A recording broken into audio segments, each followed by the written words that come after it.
पश्चिम बंगाल विधानसभा निवडणुकीत गेली 15 वर्षे सत्तेत असलेल्या तृणमूल काँग्रेसचा दारुण पराभव झाला। स्वतः मुख्यमंत्री ममता बॅनर्जी यांनाही त्यांच्या भवानीपूर मतदारसंघात पराभव स्वीकारावा लागला। या निकालानंतर ममता बॅनर्जींनी राज्यपालांकडे जाऊन आपला मुख्यमंत्री पदाचा राजीनामा देणे अपेक्षित होते, परंतु ममतांनी आपला पराभव घडवून आणण्यात आलाय। जवळपास 100 जागांवर घोळ झाला असा आरोप करत पराभव स्वीकारण्यासोबतच मुख्यमंत्री पदाचा राजीनामा देण्यासही नकार दिला।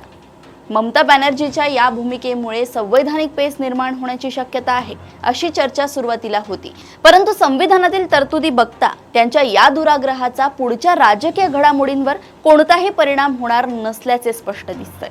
संविधानातील अनुच्छेद 164 राज्याच्या मंत्रिमंडळाच्या स्थापनेशी आणि त्यात राज्यपालांच्या अधिकारांशी संबंधित आहे।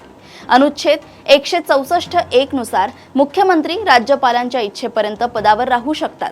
या पृष्ठभूमीवर विद्यमान मुख्यमंत्री राजीनामा देत नसतील तर राज्यपाल आपल्या अधिकाराचा वापर करून त्यांचे सरकार बरखास्त करू शकतात, परंतु सरकार बरखास्तीचे पाऊल उचलण्याची वेळच येणार नाही, कारण अनुच्छेद 172 नुसार प्रत्येक राज्याची विधानसभा पहिल्या अधिवेशनासाठी निश्चित केलेल्या तारखेपासून 5 वर्षांपर्यंत अस्तित्वात राहील, त्याहून अधिक नाही।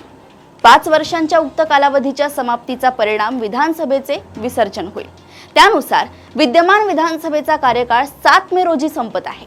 याचा अर्थ 7 मे नंतर ना जुने आमदार राहतील, ना विधानसभा, ना मंत्रिमंडळ, ना मुख्यमंत्री। ममतांना हे सगळे माहीत नसेल असे समजण्याचे कारण नाही, तरी देखील त्यांनी पराभव न स्वीकारता मुख्यमंत्री पदाचा राजीनामा देण्यास नकार दिला। त्यामागे राजकीय कारणे असू शकतात। या मोठ्या पराभवानंतर पक्षात गोंधळ, पक्षांतर आणि स्थानिक नेत्यांच्या भाजपमध्ये जाण्याचा धोका लक्षात घेऊन आपल्या नेत्यांना, कार्यकर्त्यांना एकजूट ठेवण्यासाठीच ममतांनी "मी झुकणार नाही" हा संदेश आपल्या कृतीतून देण्याचा प्रयत्न केला असावा। निकालानंतर लगेच ममतांच्या मंत्रिमंडळातील एक सदस्य मनोज तिवारी यांनी ममता सरकारवर टीका करत पक्ष सोडण्याचा इशारा दिला होता। नेते कार्यकर्ते फुटण्याचे हे लोण वाढू नये यासाठीच आपण लढण्यासाठी तयार आहोत।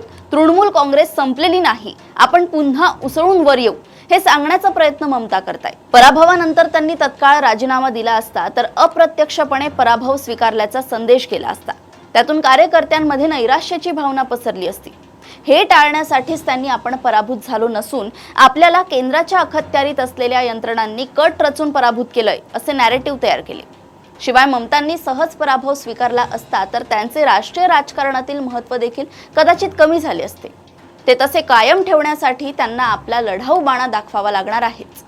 कटकारस्थानाने हरवली गेलेली ममता लढण्यास सज्ज आहे आणि त्यासाठी पक्ष आणि इतर विरोधकही आपल्या पाठीशी आहेत हे दाखवून देण्याची त्यांची धडपड आहे। अर्थात या सगळ्या धडपडीचा कितपत फायदा होईल हे सांगणे कठीण आहे। सत्तेची उब आणि संरक्षण नाहीसे होताच कार्यकर्ते अस्वस्थ होणे स्वाभाविक आहे। कायम कुंपणावर असलेले अनेक नेतेही आता सुरक्षित राजकीय आसरा शोधण्याचा प्रयत्न करतील। माध्यमांमध्ये एक व्हिडिओ बराच व्हायरल झाला।